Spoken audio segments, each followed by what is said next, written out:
Hello बच्चों, कैसे हैं आप लोग। तो हाफ ईयरली के मोस्ट एक्सपेक्टेड क्वेश्चन में बायोलॉजी के पार्ट 2 में फिर से आपका स्वागत है बच्चों। तो जैसा कि मैंने आपको बताया था कि पहले पार्ट में हम सारे के सारे competency based questions, MCQs, assertion reasoning questions discuss कर चुके हैं। और अब हम बात करने वाले हैं 2 मार्कर, 3 मार्कर और 5 मार्कर्स की। तो विदाउट एनी डिले स्टार्ट करते हैं बच्चों।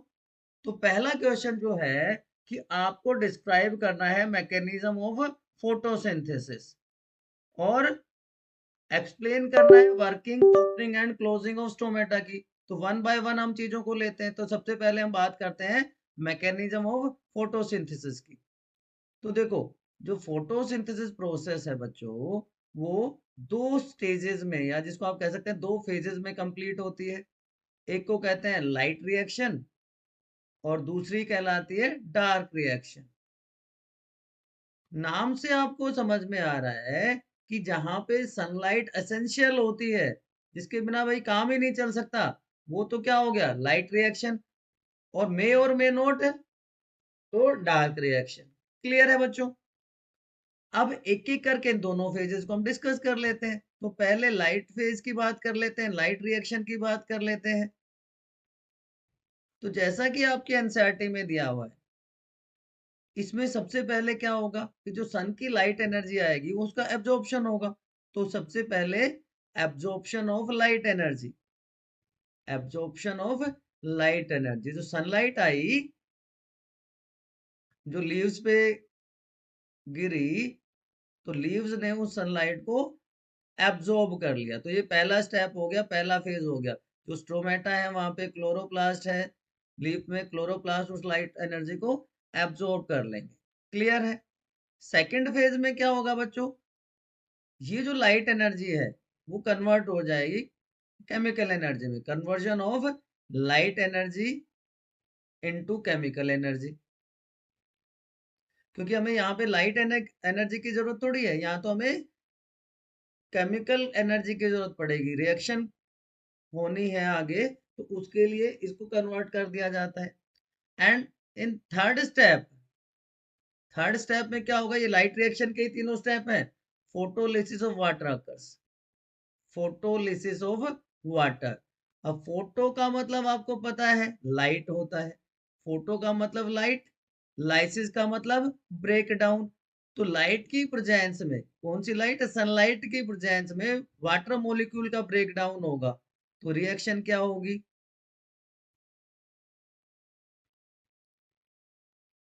ठीक है, या हाइड्रोजन और हाइड्रोक्साइड आयंस प्रोड्यूस होंगे। ये बैलेंस नहीं है रिएक्शन, ठीक है।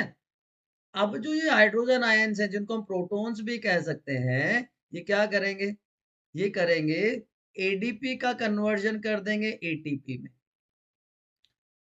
एनएडी कन्वर्ट हो जाएगा एनएडीपी में। एंड ये दोनों के दोनों, they have stored energy in them, stored energy इनमें होती है। इसलिए इनको क्या कहा जाता है, एसिमिलेटरी पावर। इसको क्या कहा जाता है, assimilatory power. And they act as starting material for dark phase.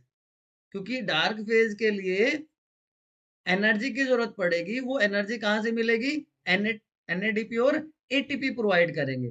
तो सेकेंड फेज जो होगा डार्क रिएक्शन, वहां पे क्या होता है, डार्क रिएक्शन में बच्चों final fixation of CO2 occurs, final fixation of CO2 occurs. तो CO2 H2 के साथ कंबाइन करके और स्टार्च की फॉर्मेशन कर देता है और ऑक्सीजन गैस रिलीज होती है, जिसको हम कॉमनली ग्लूकोज कहते हैं, ठीक है। अब एक चीज और आपको ध्यान रखनी है, स्टोर होगा स्टार्च की फॉर्म में ये फूड, और अगर इसका ट्रांसपोर्ट होना है, ध्यान रखना बच्चों, ट्रांसपोर्ट अगर होना है तो वो होगा सुक्रोज की फॉर्म में। ट्रांसपोर्ट किस फॉर्म में होगा, सुक्रोज की फॉर्म में। तो ये दोनों फेज कंप्लीट हो जाते हैं, that is mechanism of photosynthesis. याद रहेगा, क्लियर है सबको। अब क्वेश्चन के सेकंड पार्ट पे आते हैं, opening and closing of stomata. तो स्टोमेटा का डायग्राम आप यहाँ पे देख पा रहे होंगे। बीन शेप स्ट्रक्चर होती है, बीन शेप स्ट्रक्चर है, क्लियर। जहां पे इंपॉर्टेंट क्या क्या होता है, सबसे पहले होते हैं गार्ड सेल्स, उसके अलावा क्या होते हैं, उसके अलावा क्या होते हैं बताओ, क्लोरोप्लास्ट,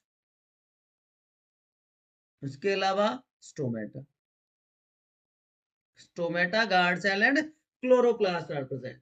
तो जब सफिशिएंट वाटर अवेलेबल है, जब प्लांट के पास सफिशिएंट वाटर अवेलेबल है, तो क्या होगा, ये गार्ड सेल्स जो हैं, गार्ड सेल्स स्वेल हो जाएंगी, स्वेल अप, और स्वेल अप होंगी तो उनके बीच का जो गैप है, जिसको हम क्या कहते हैं, स्टोमेटल पोर, वो बढ़ जाएगा, size of stomatal pour increases, size of stomatal pour increases. अब स्टोमेटल पोर बढ़ गया तो इसका मतलब लॉस ऑफ वाटर अकर्स, कौन सी प्रोसेस के थ्रू, ट्रांसपीरेशन के थ्रू।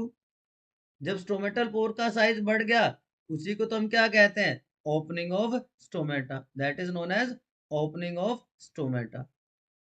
लेकिन जब वाटर की डेफिशिएंसी है, there is less water available, less water है तो क्या होगा, गार्ड सेल श्रिंक कर जाएगी, गार्ड सेल श्रिंक कर जाएंगे, जैसा कि आप यहाँ पे डायग्राम में देख पा रहे हैं, guard cell shrink, size of stomatal pore decreases, so there is no loss of water, no loss of water from the stomata, and it is known as closing। तो आपको डायग्राम बना देना है, आपको ये तीनों पॉइंट को मेंशन कर देना है, आपका दो, अगर 3 मार्क में आता है तो 3 मार्क्स पूरे पक गए बच्चों। क्लियर है, क्लियर है, एक बार कमेंट सेक्शन में बता दो, अदरवाइज मैं नेक्स्ट क्वेश्चन की तरफ चलता हूँ। नेक्स्ट क्वेश्चन है बच्चों, what is a double circulation and why it is important. तो सबसे पहले डबल सर्कुलेशन होता क्या है, passing of blood, passing of blood twice through heart, passing of blood twice through heart, heart से 2 बार जा रहा है, during one circulation through the body, body में से एक बार, during one circulation through the body, तो उसको हम क्या कह देते हैं, डबल सर्कुलेशन। क्लियर है बच्चों, अब डायग्राम पे आ जाते हैं। देखिए लंग्स गैसेस एक्सचेंज की साइट है, हमें ये भी पता है लंग्स से जो ऑक्सीजनेटेड ब्लड है, प्योर ब्लड है, वो पल्मोनरी वेन कैरी करती है। तो अब एक बार फर्स्ट टाइम एंट्री हो गई ना, फर्स्ट एंट्री ब्लड की into heart with the help of pulmonary vein, कहाँ पे, लेफ्ट एट्रियम में, लेफ्ट एट्रियम से बाइकस्पिड वॉल के हेल्प से जाएगा लेफ्ट वेंट्रिकल में। ठीक, अब यहां से निकल गया अओर्टा, या जिसको मेन आर्टरी कहते हैं, वो इस प्योर ऑक्सीजनेटेड ब्लड को लेके जाएंगे बॉडी पार्ट्स में, बॉडी ऑर्गन्स में। अब बॉडी ऑर्गन्स में होगा क्या, oxygen supply as per requirement, oxygen supply हो जाएगी as per requirement of the cell tissue. Clear, और जब ऑक्सीजन यूज होगी तो CO2 प्रोड्यूस होगी एज ए बाय प्रोडक्ट, तो CO2 इसमें मिक्स हो गई, और जैसे ही CO2 मिक्स हुई, ये सारा का सारा कैसा हो गया बच्चों, ये सारा का सारा हो गया इम्प्योर डीऑक्सीजनेटेड ब्लड। अब इस डीऑक्सीजनेटेड ब्लड को, जो वेना केवा, 2 वेना केवा होते हैं, superior plus inferior, superior vena cava upper body part से, inferior vena cava lower body part से कलेक्ट कर लेता है, और ये भेज देते हैं इसको।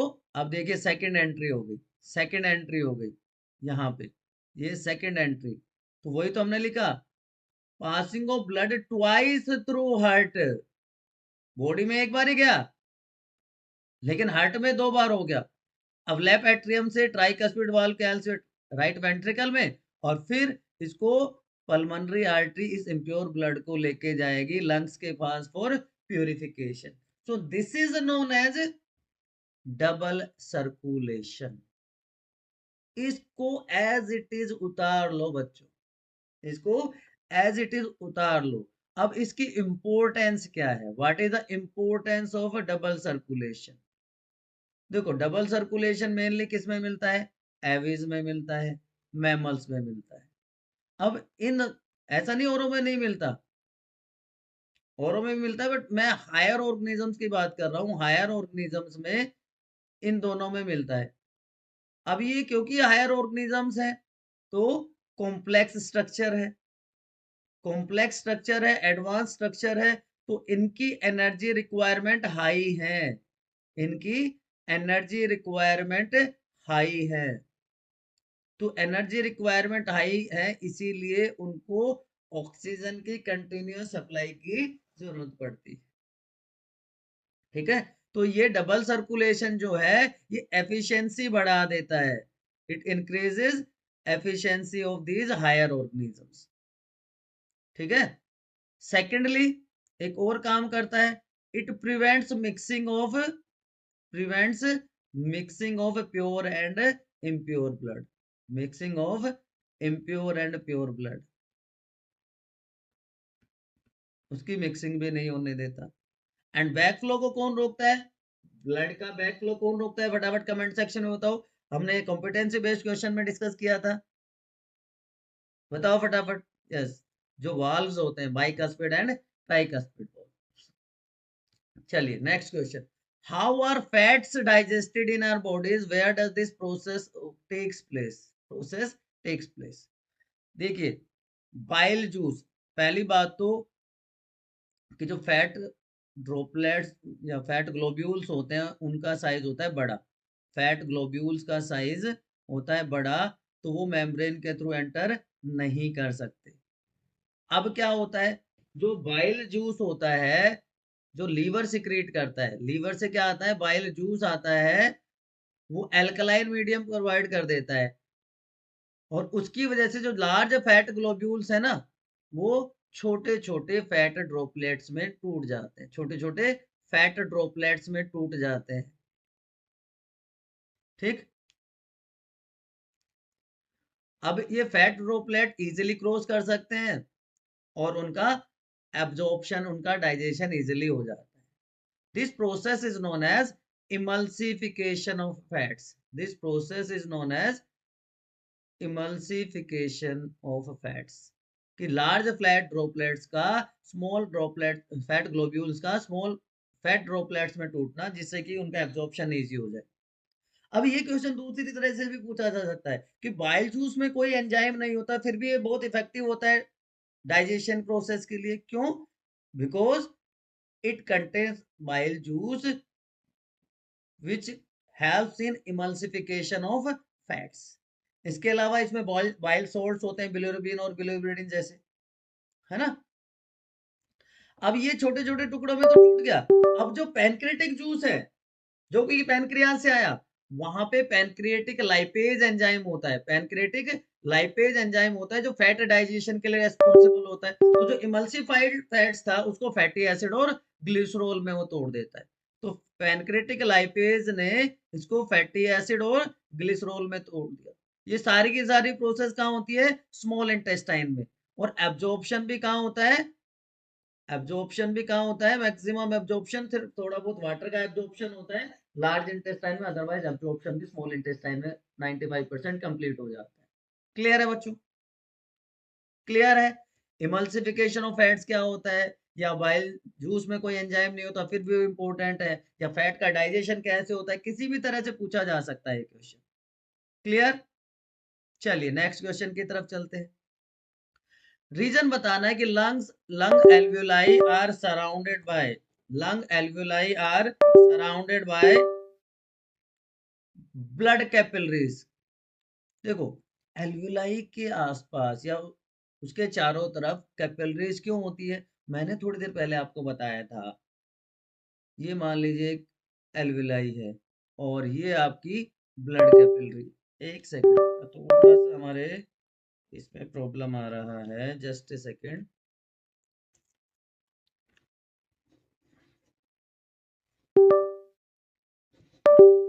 जस्ट ए सेकंड, इसको फिक्स कर लो जिससे कि बार बार ट्रबल ना हो। अब यहाँ पे आपकी ब्लड कैपिलरी है, तो यहाँ पे जो एक्सचेंज होगा ना गैसेस का, इसके लिए ब्लड कैपिलरीज कवर करती है।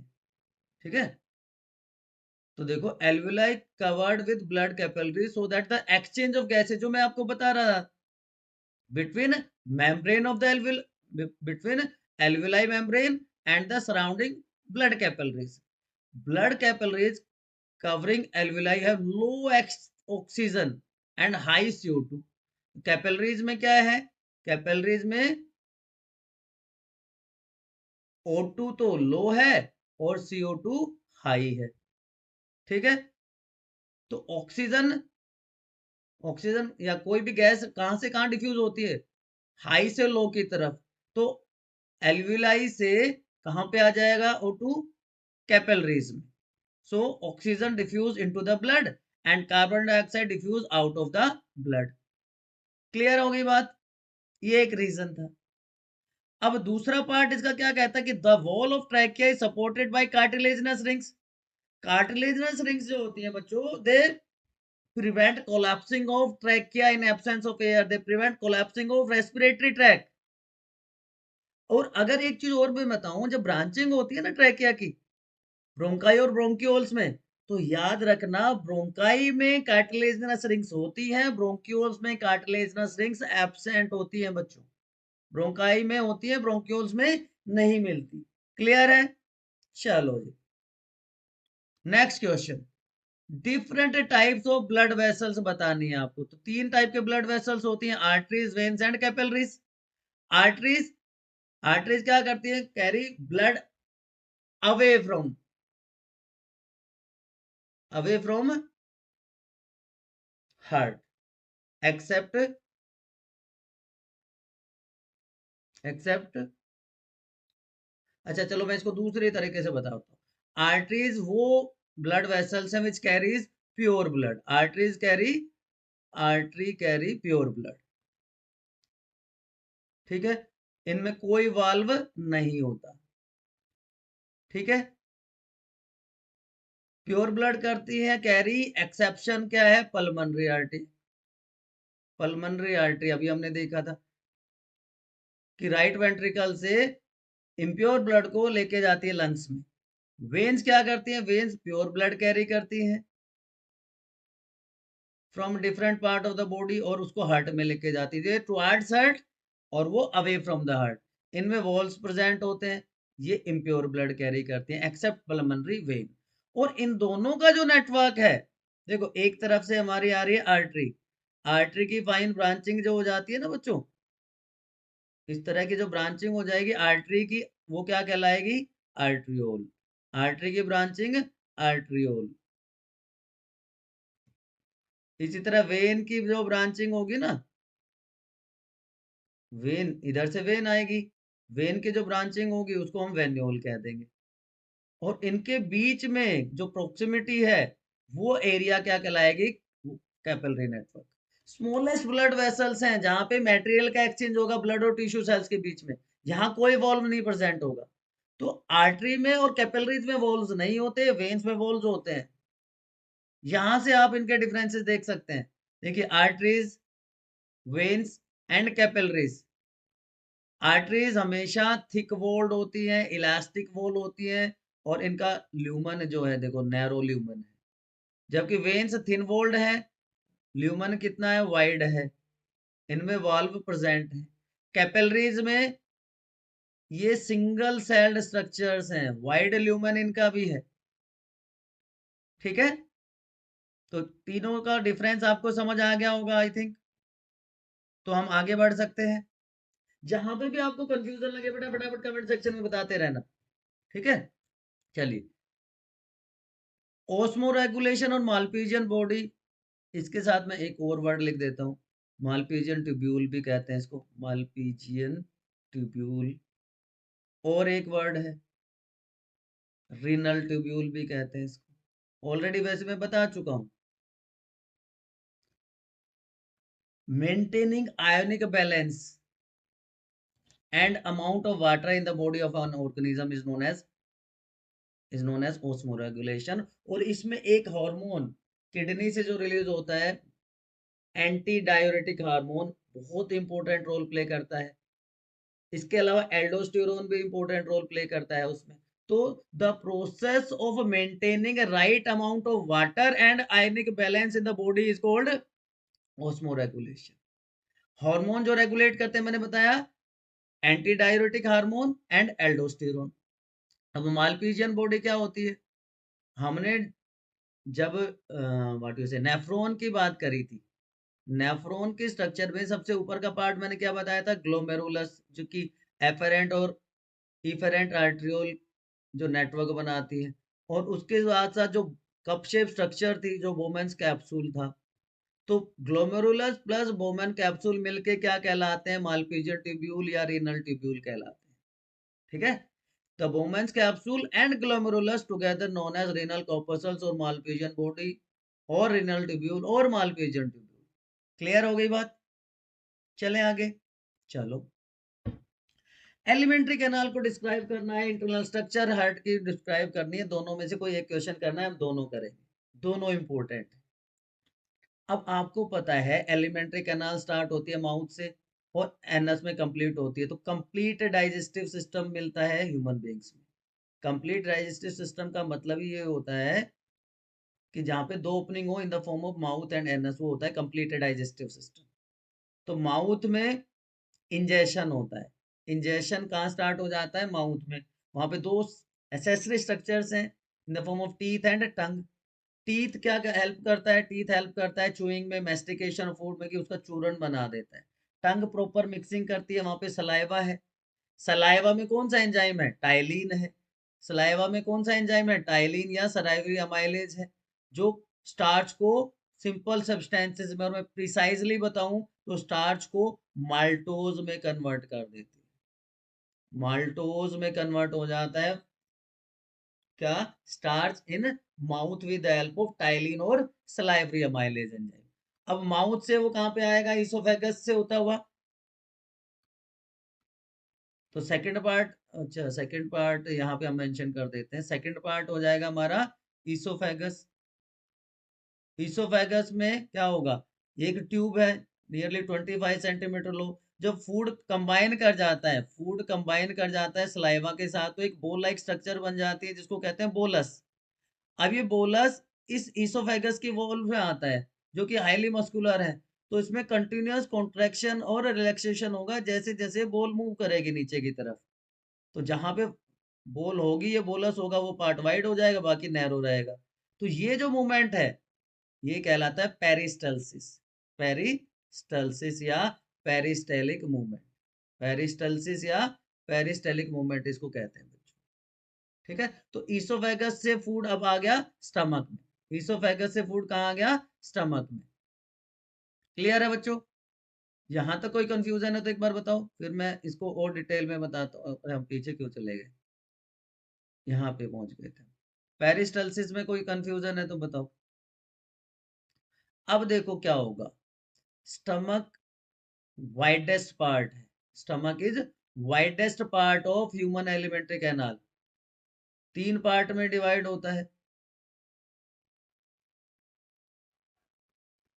Fundus, body and pyloric, pylorus, fundus, body and pylorus. ठीक, अब यहाँ पे गैसेस स्टोर होती है। ये हार्ट के पास है इसलिए कार्डिक पार्ट भी कहते हैं इसको। ये मेन एरिया है जहाँ पे डाइजेशन होता है। और पाइलोरस वो पार्ट है जो कि अटैच हो जाता है ड्यूडेनम से, duodenum of small intestine. Small intestine का जो ड्यूडेनम पार्ट है उससे अटैच हो जाता है। अब स्टमक प्रोड्यूस करता है HCl। अब ये HCl एक्टिवेट कर देता है पेप्सिनोजन को। पेप्सिनोजन को पेप्सिन में जो प्रोटीन डाइजेशन के लिए हेल्पफुल है, प्रोरेनिन को रेनिन में कन्वर्ट कर देता है। ये भी प्रोटीन के डाइजेशन में हेल्प करता है। और HCl हार्मफुल ऑर्गेनिजम्स को जो फूड के साथ आ जाते हैं उसको भी डिस्ट्रॉय करता है। जो ब्लड प्रोटीन, जो सॉरी जो मिल्क प्रोटीन है, ब्लड नहीं मिल्क प्रोटीन है, उसको कहते हैं कैसीन। तो एज जैसे जैसे बढ़ती जाती है तो मिल्क डाइजेस्ट करने की कैपेबिलिटी घटती चली जाती है, क्योंकि जो रेनिन है ना वो कम बनने लग जाता है। तो मार्केट में रेनेट टैबलेट्स होती हैं, रेनेट टैबलेट्स होती हैं जो एडल्ट्स को दी जाती हैं फॉर मिल्क डाइजेशन। क्लियर? तो ये बात हो गई हमारी पेप्सिन प्रोटीन डाइजेस्टिंग एंजाइम है। और अब फूड क्या कहलाएगा? चाइम। अब स्टमक में बोलस से किस में कन्वर्ट हो गया? चाइम में। और ये कहाँ जाएगा अब? स्मॉल इंटेस्टाइन में। ठीक है, अब ये जाएगा स्मॉल इंटेस्टाइन में, ड्यूडेनम पार्ट में। तो तीन पार्ट होते हैं स्मॉल इंटेस्टाइन के, duodenum, jejunum and ileum. Duodenum, jejunum and ileum, ये तीन पार्ट है। यहाँ पे विलाई प्रेजेंट होते हैं जो सरफेस एरिया इंक्रीज कर देते हैं फॉर एब्जॉर्प्शन होता है सब्सटेंसेस। इस और जो स्मॉल इंटेस्टाइन है, स्मॉल इंटेस्टाइन SI में लिख देता हूँ, उसकी जो सिक्रीशन है जिसको हम इंटेस्टाइनल जूस कहते हैं, और इसका एक और भी नाम है, वन मार्कर में पूछा भी जा सकता है, intestinal juice is known as succus entericus. Succus entericus. अब इसके पास दो और सिक्रेशन आती है, इसके पास पैनक्रेटिक जूस आता है पैनक्रियाज से, इसके पास बाइल जूस आता है लीवर से। बाइल जूस की ऑलरेडी मैं बात कर चुका हूँ, बाइल जूस में बाइल सोल्ट्स होते हैं और बाइल पिगमेंट्स होते हैं। बाइल सोल्ट में मेनली बिलिरुबिन है जो कि येलो कलर का पिगमेंट होता है, और इसकी एक्सेस अगर हो जाए तो जॉन्डिस हो जाता है। Excess causes jaundice. आप में से किसको लग रहा होगा कि बहुत फास्ट हो रहा है? अगर ऐसा कुछ है तो आप एक बार कमेंट सेक्शन में बता दो। अब पैनक्रेटिक जूस में देखो, प्रोटीन डाइजेस्टिंग एंजाइम है और फैट डाइजेस्टिंग एंजाइम है जिसको हम लाइपेज कहते हैं, और ये होते हैं प्रोटीएजेस। और कार्बोहाइड्रेट डाइजेस्टिव एंजाइम जो है वो क्या कहलाते हैं? अमाइलेजेस। तो कंप्लीट डाइजेशन का पूरा सेट हो गया। तो सारे के सारे जो एंजाइम्स हैं डिफरेंट टाइप के फूड सब्सटेंस पे एक्ट करेंगे। तो कार्बोहाइड्रेट्स की अगर हम बात करें तो वो सिंपल शुगर में कन्वर्ट हो जाएंगे। जो प्रोटीन्स हैं जो पॉलीपेप्टाइड के फॉर्म में प्रेजेंट होते हैं, पेप्टाइड और पेप्टोन्स में कन्वर्ट हो जाते हैं। पेप्टाइड और पेप्टोन्स में कन्वर्ट हो जाते हैं। और जो फैट्स हैं, fat are broken down into fatty acid plus glycerol. Fatty acid plus glycerol में वो टूट जाते हैं। ठीक है ना बच्चों?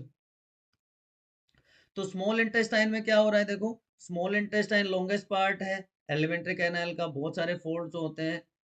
इंटेस्टाइनल जूस जिसको हम सक्कस एंटेरिकस कहते हैं, बहुत सारे एंजाइम मैंने सारे आपको बताए। कंप्लीट डाइजेशन हो जाता है, और यहाँ पे विलाई होते हैं। तो डाइजेशन के बाद जब एब्जॉर्प्शन होगा तो ये फिंगर लाइक स्ट्रक्चर्स हैं, विलाई जो है वो सरफेस एरिया बढ़ा देते हैं, which help in effective absorption. Pancreatic juice आया पैनक्रियाज से, बाइल जूस आया लीवर से, जो कंप्लीट डाइजेशन कर देता है फैट, कार्बोहाइड्रेट और प्रोटीन्स का। बात समझ में आ गई? अब लार्ज इंटेस्टाइन में यहाँ पे अनडाइजेस्टेड अनएब्जॉर्ब फूड आएगा स्मॉल इंटेस्टाइन से। मैंने कहा था 95% एब्जॉर्प्शन हो जाता है, सिर्फ वाटर का रीअब्जॉर्प्शन होता है लार्ज इंटेस्टाइन में। और बाकी जो मटेरियल है वो फीकल मैटर में, फीसेस में कन्वर्ट हो जाता है, जो टेम्परली स्टोर होगा रेक्टम में और एनस के थ्रू बॉडी से बाहर निकल जाएगा। एनस के थ्रू बॉडी से बाहर निकल जाएगा। अब इसका सेकंड पार्ट है जो बच्चों, उस पे आते हैं। स्ट्रक्चर ऑफ ह्यूमन हार्ट, आधे से ज्यादा चीज मैं आपको बता चुका हूँ। ह्यूमन हार्ट 4 चैम्बर्ड होता है, 2 auricles and 2 ventricles. There is a separation of pure and impure blood. Right side में हमेशा याद रखना इम्प्योर ब्लड होता है, लेफ्ट साइड में प्योर ब्लड होता है। राइट साइड में 3 वॉल्व होते हैं, लेफ्ट साइड में 2 वॉल्व होते हैं। चलिए, तो ये चीजें 4 चैम्बर्ड हार्ट, 2 अपर चैम्बर्स उनको ओरिकल्स कह रहे हैं, 2 लोअर चैम्बर्स हैं उनको वेंट्रिकल कह रहे हैं। राइट एट्रियम से डिऑक्सीनेट्रियम, ये बात हम ऑलरेडी डिस्कस कर चुके हैं। अब देखिए थोड़ी सी और एक्स्ट्रा चीजें आपको बताता हूँ। ये लेफ्ट ओरिकल है, ये लेफ्ट वेंट्रिकल है, ये राइट ओरिकल है, ये राइट वेंट्रिकल है। ठीक, ये आउर्टा है। अब इसकी 3 ब्रांचेस हैं, लेकिन आपको बताने की जरूरत नहीं है, ब्रैंकियोसेफेली, लेफ्ट सबक्लेवियन और ये सब होता है। अब ये जो है ये सुपीरियर वेना केवा है, दिस इज सुपीरियर वेना केवा, जो अपर बॉडी पार्ट से इम्प्योर ब्लड को कलेक्ट करेगा। ये है इंफीरियर वेना केवा, ये है इंफीरियर वेना केवा, जो लोअर बॉडी पार्ट से इम्प्योर ब्लड को कलेक्ट करेगा। सो पल्मोनरी आर्टरी इम्प्योर ब्लड को लेके जाएगा राइट वेंट्रिकल में। हम डबल सर्कुलेशन में पढ़ चुके हैं, है ना। डबल सर्कुलेशन में हमने डिस्कस किया था कि left Oracle left ventricle, right Oracle and right ventricle. यहां से लीवर सॉरी लंग से आया प्योर ब्लड लेफ्ट ओरिकल में, लेफ्ट ओरिकल से लेफ्ट वेंट्रिकल में, बॉडी में चला गया ओर्टा के हेल्प से। यहाँ पे ऑक्सीजन सप्लाई हो गई, CO2 मिक्स हो गई तो इम्प्योर हो गया। वो इम्प्योर ब्लड आया लेफ्ट ओरिकल में, लेफ्ट ओरिकल से लेफ्ट वेंट्रिकल में, और फिर पल्मोनरी आर्टरी के हेल्प से वापस से लंग्स में चला गया। ये डबल सर्कुलेशन हो गया। तो लेफ्ट वेंट्रिकल में से ओर्टा अराइज होता है, राइट, जो कि प्योर ब्लड को सप्लाई कर देता है टू द बॉडी पार्ट्स। इसकी ओपनिंग गार्डेड है लेफ्ट एट्रियम की बाइकस्पिड वॉल्व से। और जो ह्यूमन हार्ट है इसकी जो कवरिंग को पेरिकार्डियम या पेरिकार्डियल मेम्ब्रेन कहा जाता है। क्लियर है बच्चों? चलिए, चलो चलो चलो चलो चलो चलो चलो आगे। Compare and contrast nervous and hormonal mechanism for control and coordination in animals and how does chemical coordination occur in plants. अब पहली बात, एनिमल्स में दोनों तरह का रेगुलेशन मिलता है, नर्वस रेगुलेशन भी और हार्मोनल भी, कि नर्वस सिस्टम भी होता है और एंडोक्राइन सिस्टम भी होता है या हार्मोनल सिस्टम भी होता है। ठीक है। अब जो नर्वस कोऑर्डिनेशन है वो इलेक्ट्रिकल इंपल्सेस के फॉर्म में एक्सोन की हेल्प से इंफॉर्मेशन को पहुंचता है, सेंड करता है, जो साइनेप्स से होते हुए नेक्स्ट नर्व फाइबर तक चली जाती है। और ये बहुत फास्ट प्रोसेस है, with in fraction of second, जिसको हम कहते हैं ना मिली सेकेंड्स में इंफॉर्मेशन पास हो जाती है। जबकि केमिकल मैसेंजर के हेल्प से, जिसको हम क्या कहते हैं, हॉर्मोन्स कहते हैं, हार्मोन के हेल्प से ब्लड स्ट्रीम के थ्रू जब ये प्रोसेस होती है तो उसको हम हार्मोनल कोऑर्डिनेशन कहते हैं। ये थोड़ा सा टाइम लेता है कंपैरिजन नर्वस रेगुलेशन की। इंफॉर्मेशन स्पेसिफिक रिसेप्टर्स के पास पहुंचती है, जो या तो नर्व फाइबर में होंगे या ग्लैंड सेल में होंगे या किसी दूसरे न्यूरॉन में होंगे। यहाँ पे इंफॉर्मेशन पूरी बॉडी में फैलेगी ब्लड के थ्रू, फिर वो टारगेट सेल तक या ऑर्गन तक पहुंचेगी। ठीक है। रेस्पॉन्स फास्ट है, मैंने कहा with in fraction of second, ये थोड़ा स्लो है। लेकिन ये शॉर्ट ड्यूरेशन के लिए होता है, ये लॉन्ग ड्यूरेशन के लिए होता है। अब हॉर्मोनल में भी दो तरह के ग्लैंड्स होते हैं, एक्सोक्राइन ग्लैंड और एंडोक्राइन ग्लैंड। एक्सोक्राइन और एंडोक्राइन। एंडोक्राइन ग्लैंड में डक्ट्स नहीं होती, डक्टलेस है वो, और एक्सोक्राइन ग्लैंड में डक्ट्स प्रेजेंट होती है। वो डिफरेंस हम अलग से डिस्कस करेंगे। और इसी क्वेश्चन को मैंने थोड़ा आगे और कैरी फॉरवर्ड किया है कि मेजर एनिमल हार्मोन्स और प्लांट हार्मोन्स बहुत इंपॉर्टेंट है। 1 मार्कर, 2 मार्कर, 3 मार्कर किसी भी फॉर्म में पूछा जा सकता है। तो लोकेशन के हिसाब से बता रहा हूँ, आपको डायग्राम दिया जा सकता है, उसमें पूछ सकता है कि भाई कौन सा कहाँ पे प्रेजेंट है। क्लियर है ना, कि पिट्यूटरी ग्लैंड कहाँ पे प्रेजेंट है, ब्रेन में प्रेजेंट है। मेन हार्मोन कौन सा रिलीज कर रहा है, ग्रोथ हार्मोन रिलीज कर रहा है। क्या करता है, ग्रोथ हार्मोन ग्रोथ को रेगुलेट करेगा, और बाकी जो एंडोक्राइन ग्लैंड्स है उनकी फंक्शनिंग को कंट्रोल करता है, तो इसको मास्टर एंडोक्राइन ग्लैंड भी कहते हैं। अगर ग्रोथ हार्मोन ढंग से काम नहीं कर रहा, अगर कम हो रहा है तो ड्वार्फिज्म हो जाएगा, और अगर एक्सेस है तो जायंटिज्म हो जाएगा। एक्सेस है तो जायंटिज्म हो जाएगा। क्लियर हो गई बात? चलिए, उसके बाद नीचे आ जाओ। थायराइड ग्लैंड लार्जेस्ट ग्लैंड है, थायराइड ग्लैंड लार्जेस्ट ग्लैंड है ह्यूमन बॉडी का। थायरोक्सिन हार्मोन सिक्रीट करता है, तो मेटाबॉलिज्म को रेगुलेट करता है और ग्रोथ में बैलेंस मेंटेन करता है। थायराइड के जस्ट ऊपर दो पेयर्स होते हैं, उनको हम पैराथायराइड ग्लैंड कहते हैं। एक सिंगल हार्मोन रिलीज करते हैं, पैराथ हार्मोन, जो कैल्शियम बैलेंस को मेंटेन करता है बॉडी में।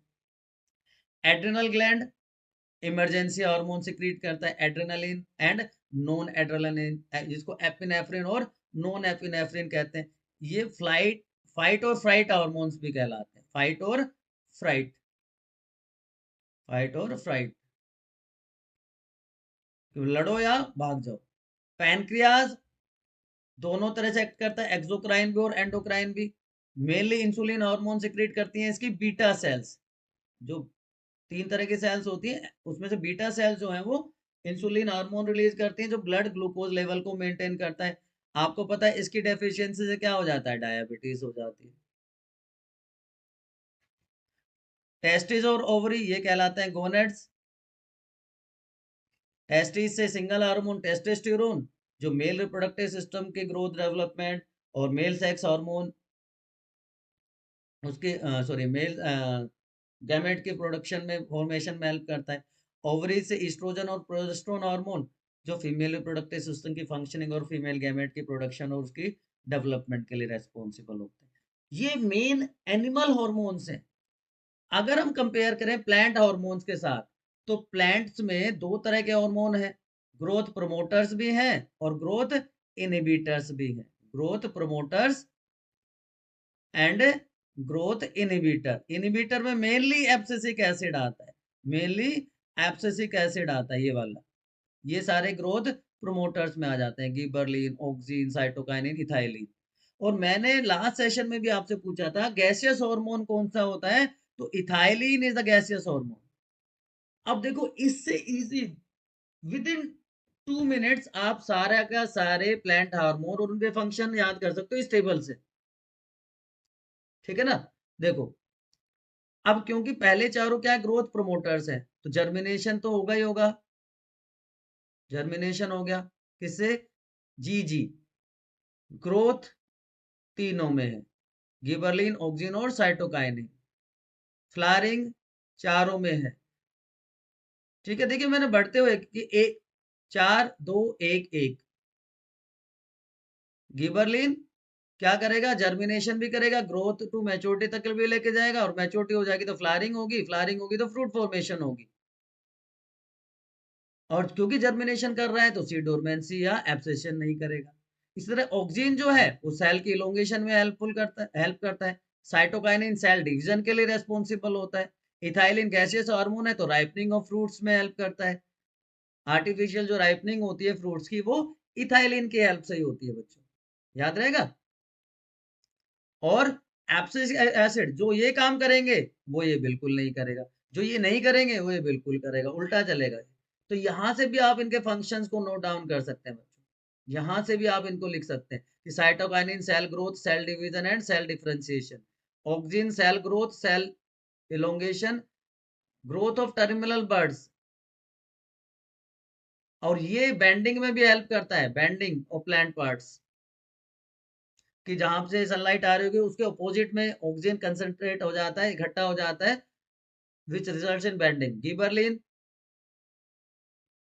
ये स्प्राउटिंग ऑफ लीव्स और जो फोलिएज बनता है, जो गुच्छा सा बन जाता है, उसकी जर्मिनेशन में हेल्प करता है। Ethylene ripening of leaves and fruits, dropping of leaves and fruits. और एब्सिसिक एसिड्स एम्ब्रियो डोरमेंसी। जो सारे ग्रोथ को रोकने वाले काम है वो सारे ये करता है। क्लियर है ना बच्चों। चलिए, अब केमिकल कोऑर्डिनेशन हमने बात करी थी कि भैया प्लांट्स में कैसे होता है और एनिमल्स में कैसे होता है ना। तो एनिमल्स की हमने बात कर ली थी, नर्वस और हार्मोनल रेगुलेशन दोनों होता है। प्लांट्स में बात करें तो सिर्फ हॉर्मोन्स के थ्रू होता है। प्लांट हॉर्मोन्स केमिकल कंपाउंड्स हैं जो कोऑर्डिनेट करते हैं ग्रोथ एंड डेवलपमेंट में। अब ये सारे मेन और उनके एक एक फंक्शन हो गए। Auxin cell elongation, gibberellin growth of the stem, cytokinin cell division, abscisic acid inhibit plant growth. पांचवा मैं लिख देता हूँ, ethylene. Ethylene gaseous hormone, gaseous hormone है, राइपनिंग ऑफ फ्रूट्स के लिए, राइपनिंग ऑफ फ्रूट्स के लिए रेस्पॉन्सिबल है। ठीक, ऑलरेडी हम हालांकि डिस्कस कर चुके थे ये चीजें। उसके बाद क्वेश्चन है, देखो ये केस स्टडी है, एक तरह से आप कह सकते हो केस स्टडी है या एक्टिविटी बेस्ड क्वेश्चन आप इसको कह सकते हो। ध्यान से पढ़ना है। स्टोमेटा टाइनी पोर्स हैं जो लीव्स की सरफेस पे प्रेजेंट होते हैं। यहाँ पे गैसेस एक्सचेंज होता है, इसके अलावा ट्रांसपिरेशन को भी रेगुलेट करते हैं, है ना। इसके अलावा जो सरफेस है स्टेम का, रूट का, लीव्स का, वहां से भी गैसेस का एक्सचेंज होता है। अब क्योंकि large amount of water loss हो जाता है थ्रू दिस स्टोमेटा, मैंने बताया कि ट्रांसपीरेशन के थ्रू, तो प्लांट्स टाइम टू टाइम इन पोर्स को क्लोज कर लेते हैं। Mechanism of opening and closing of stomata हम डिस्कस कर चुके हैं। जब CO2 की जरूरत नहीं होती तो स्टोमेटा क्लोज हो जाएंगे। तो opening and closing of this pore is a function of guard cells. The guard cells swell when water flows into them, causing the stomatal pore to open और close। तो वो कम वाटर होगा, shrink कर जाएंगे। चलिए, अब दो हेल्थी पोटेड प्लांट्स लेने हैं जो सेम साइज के हों, उनको डार्क रूम में रखना है 3 दिन के लिए। अब now place each plant on a separate glass plate और एक वाच ग्लास जिसमें पोटेशियम हाइड्रोक्साइड KOH रखा हो, उनके साइड में रख देना है। वो क्या करेगा, CO2 को एब्जॉर्ब कर लेगा। बहुत इंपॉर्टेंट क्वेश्चन है, बहुत इंपॉर्टेंट लाइन है। KOH का फंक्शन क्या होता है, इट एब्जॉर्ब कार्बन डाइऑक्साइड। अब दोनों को बेल जार से ढक दिया, जो बेस था उसको वैसलीन से सील कर दिया, अब वो एयर टाइट हो गया। अब प्लांट को सनलाइट में रख दिया 2 घंटे के लिए, और हर एक प्लांट से एक लीफ को प्लग किया, देखने के लिए कि उसमें स्टार्च बना कि नहीं बना, स्टार्च बना कि नहीं बना। ठीक है। अब what can be concluded from this activity, what is the function of stomata and how do guard cell control opening, ये ऑलरेडी हम डिस्कस कर चुके हैं। फंक्शंस में एक बार बता देता हूं कि गैस एक्सचेंज करते हैं स्टोमेटा, एंड सेकेंडली रेगुलेट करते हैं ट्रांसपिरेशन को, regulate transpiration. Loss of water from aerial part of the plants is known as transpiration. उस ट्रांसपिरेशन को कंट्रोल करने का काम स्टोमेटा करते हैं। In the above activity do both leave show the same amount of starch, ये आपको दिख रहा है डायग्राम, यहाँ पे आपको गार्ड सेल्स दिख रही हैं, यहाँ पे स्टोमेटल पोर आपको दिख रही है। ऑलरेडी हम ये डायग्राम डिस्कस कर चुके हैं। ठीक है। अब इससे ये पता चला हमें कि जो अमाउंट है कार्बन डाइऑक्साइड का, वो फोटोसिंथेसिस प्रोसेस को अफेक्ट करता है। ठीक है ना।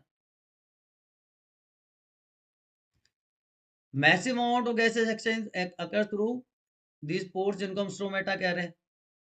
ओपनिंग कब होगी गार्ड सेल की, जब पानी उसमें जाएगा, वो स्वेल अप करेंगी, और उसको हम ओपनिंग ऑफ स्ट्रोमेटा कहेंगे। क्लोज हो जाएंगे जब वो श्रिंक करेंगे।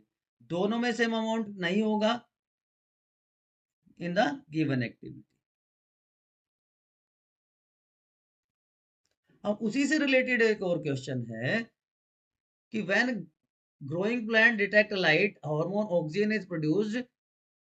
It's synthesized at the shoot tip, which helps the cells to grow longer when light is coming from the other side. ये ही बात मैं आपको बता रहा था कि ये प्लांट का पार्ट है, यहाँ पे सनलाइट है, इधर से सनलाइट आ रही है, तो ये जो ऑक्सीजन हार्मोन है वो इस साइड में एक्यूमुलेट हो जाएगा, opposite to the direction of sunlight, and it helps in bending of the plant part, bending में हेल्प करेगा। ठीक है। Shady part of the shoot. This concentration of oxygen stimulate the cells to grow longer on side of shoot which is away from sunlight. So plant appear to bend toward the light. Other example plant और उनके gibberellin है, oxygen है, cytokinin है, ethylene है, abscisic acid है। ठीक है। These are example of plant hormones that help in promote growth, but plant also need signals to stop. तो एब्सिसिक एसिड वो ग्रोथ इनिबिटर है। It affects effects include wilting of leaves, senescence कर देता है। अब पूछे फंक्शंस अलग अलग, what is the function of cytokinin, what are plant growth regulator inhibitors, give example, abscisic acid, where is oxygen synthesized, what is the function of gibberellin. तो ये सारे के सारे आंसर ऑलरेडी हालांकि हम डिस्कस कर चुके हैं, पर फिर से हम बात करते हैं। साइटोकाइनिन सेल डिवीजन को प्रमोट करता है। ठीक है। They are present in greater concentration area of rapid cell division, जहाँ पे फ्रूट और सीड्स है। जैसे प्लांट ग्रोथ इनिबिटर्स वो है जो रोकते हैं ग्रोथ को, रूट और स्टेम की एलोंगेशन, सीड की जर्मिनेशन, बड की ओपनिंग, एब्सिसिक एसिड उसका एग्जांपल हो गया। ऑक्सीजन शूट टिप पे मिल सिंथेसाइज होता है, सेल को लॉन्गर ग्रो करने में हेल्प करता है, बैंडिंग में हेल्प करता है, या फिर गिबरलिन का फंक्शन पूछा था, help in stem growth. Clear है बच्चों? तो ये प्लांट हार्मोन्स की बात होगी।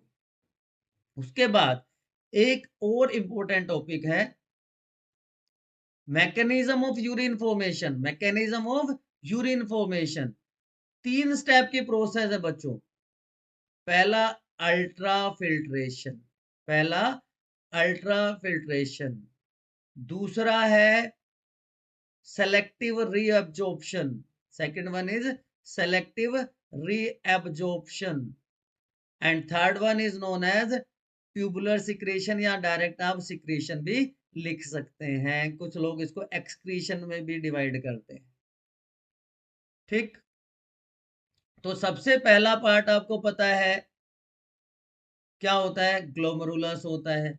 ग्लोमेरुलस किससे बनता है कि एक तरफ से एफेरेंट आर्ट्रियोल आती है, वो अपनी ब्रांचिंग करती है, और दूसरी तरफ से इफेरेंट आर्ट्रियोल निकल जाती है। एफेरेंट एंड इफेरेंट आर्ट्रियोल जो एक नेटवर्क बना देते हैं, that is known as glomerulus. और ये जो कप शेप स्ट्रक्चर है, ये क्या कहलाती है, बोमेंस कैप्सूल। ये दोनों मिलके क्या कहलाते हैं, मालपीजियन ट्यूब्यूल या रीनल ट्यूब्यूल। तो जो पहला स्टेप है, ए जो मैंने लिखा अल्ट्रा फिल्ट्रेशन, वो यही होता है, क्योंकि जो बोमेंस कैप्सूल है वो डबल मेम्ब्रेन स्ट्रक्चर है। जो एफरेंट आर्ट्रियोल लेके आए फिल्ट्रेट, उसमें वेस्ट है, अब वो इस थिन मेम्ब्रेन के थ्रू नीचे की तरफ चला जाता है फिल्ट्रेट की फॉर्म में, और जो प्योर ब्लड है वो इफेरेंट आर्ट्रियोल लेके चले जाती है आगे की तरफ। तो ये अल्ट्रा फिल्ट्रेशन हो गया, फाइन फिल्ट्रेशन हो गया, पहला स्टेप हो गया। उसके बाद जो ये वाला पार्ट जहाँ पे बोमेंस कैप्सूल खत्म होता है, वहां से सेकंड स्टेप शुरू हो जाता है, जिसको हम क्या कहते हैं, सेलेक्टिव रीअब्जॉर्प्शन। तो सेलेक्टिव रीअब्जॉर्प्शन शुरू कहां से हो रहा है, प्रोक्सिमल कन्वोल्यूटेड ट्यूब्यूल, फिर जो ascending and limb descending limb है, लिम्स ऑफ हेनलेज लूप, वहां पे, और इसमें इन्वॉल्व होता है डिस्टल कन्वोल्यूटेड ट्यूब्यूल। ये तीनों पार्ट मिलके क्या करते हैं, सेलेक्टिव रीअब्जॉर्प्शन। सेलेक्टिव रीअब्जॉर्प्शन का मतलब ये है बच्चों कि जो फिल्ट्रेट आया प्रोक्सिमल कन्वोल्यूटेड ट्यूब्यूल में, वैसे उसमें ऐसा थोड़ी कि सारा सारा वेस्ट है, उसमें अभी भी कुछ ऐसी चीजें हैं जो एब्जॉर्ब की जा सकती हैं। ठीक है ना? तो जो असेंडिंग लिम्ब है हेनलेज लूप का, जो डिसेंडिंग लिम्ब है, और जो पीसीटी और डीसीटी है, यहां पे वो चीजें रीअब्जॉर्ब होती है। तो जो प्रोक्सिमल कन्वोल्यूटेड ट्यूब्यूल है, वहां वो क्या करेगा, आयंस को, वाटर को, न्यूट्रिएंट्स को एब्जॉर्ब कर लेगा, और फिल्ट्रेट की पीएच को मेंटेन करेगा, हार्मफुल केमिकल्स को, टॉक्सिन को वहां से हटा देगा। उसके बाद आएगा वो डिसेंडिंग लिम्ब में, लिम्स की बात कर रहे हैं तो वो आएगा डिसेंडिंग लिम्ब में, descending limb of Henle's loop. वो क्या करेगा, वाटर तो अलाउ कर देगा फिल्ट्रेट में, लेकिन आयंस को अलाउ नहीं करेगा। और जो असेंडिंग लिम्ब है, वो आयंस को अलाउ कर देगा, वाटर को नहीं करेगा। तो असेंडिंग लिम्ब में आयंस जैसे सोडियम आयंस है, क्लोराइड आयंस है, वो रिअब्सॉर्ब हो जाएंगे, यहाँ से वाटर हो जाएगा। उसके बाद वो पहुंचेगा डीसीटी में, डिस्टिल कन्वोल्यूटेड ट्यूब्यूल में। वो क्या करेगा, वो फिर से ब्लड की पीएच को मेंटेन करेगा, ऑस्मो रेगुलेशन करेगा, आयोनिक बैलेंस को मेंटेन करेगा।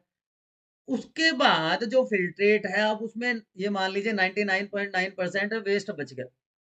ठीक है, कुछ थोड़ा बहुत वाटर रीअब्जॉर्ब होने की गुंजाइश है, तो अब वो जाएगा किसके पास, ट्यूबुलर सिक्रीशन के लिए किसके पास जाएगा, वो जाएगा कलेक्टिंग डक्ट के पास। जो तीसरा पार्ट है, ये सारा यहाँ पे हो रहा है।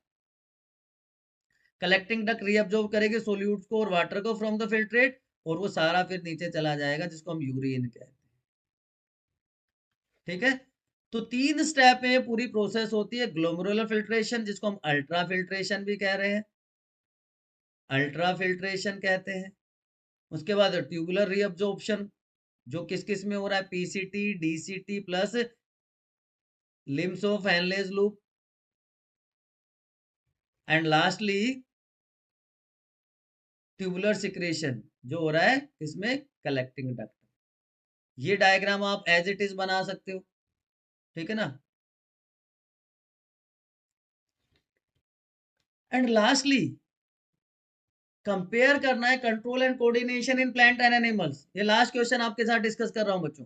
देखो, आपको एक चीज तो अब तक क्रिस्टल क्लियर हो गई होगी कि एनिमल्स में कॉम्प्लेक्सिटी हाई होती है, तो उनमें क्या होता है, नर्वस रेगुलेशन भी है और उनमें हार्मोनल रेगुलेशन भी है, कि नर्वस सिस्टम भी है और एंडोक्राइन सिस्टम भी है। जबकि प्लांट्स में नर्वस सिस्टम नहीं होता है, सिर्फ हार्मोनल रेगुलेशन देखने को मिलता है, क्योंकि उनकी कॉम्प्लेक्सिटी सिंपल है एज कम्पेयर टू एनिमल्स। उनको लोकोमोशन नहीं करना पड़ता, उनमें वेल डिफाइंड एक्सक्रीटरी सिस्टम नहीं होता, है ना। तो अगर हम कंपेयर करें तो देखो, एनिमल्स में स्पेशलाइज्ड टिश्यूज होते हैं नर्वस सिस्टम के फॉर्म में for conduction of information. They change shape, क्योंकि स्पेशलाइज्ड कॉन्ट्रेक्टाइल प्रोटीन्स हैं वहां पे।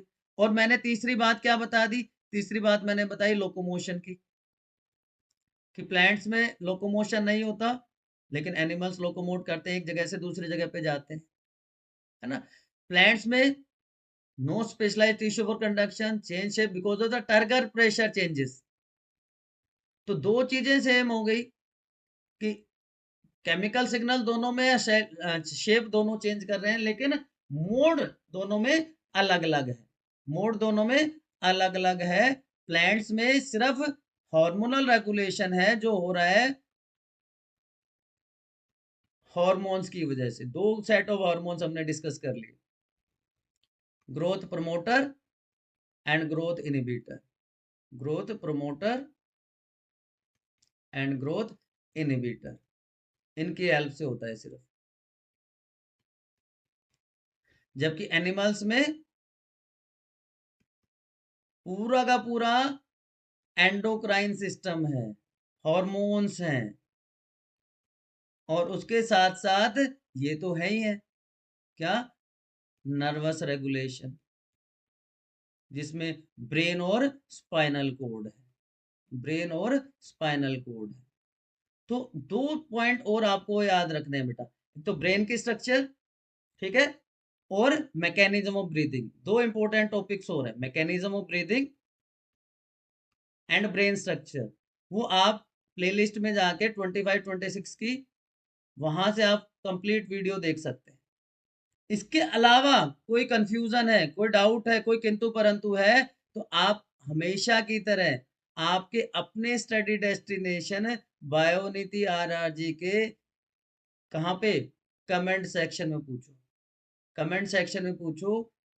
अगर चैनल पर आप हैं नए तो फटाफट करो सब्सक्राइब, पहले से हैं तो आपको पता है एक लाइक करना है, शेयर करना है, एंड कीप स्टडिंग। बायो का पार्ट हमने कंप्लीट कर लिया है।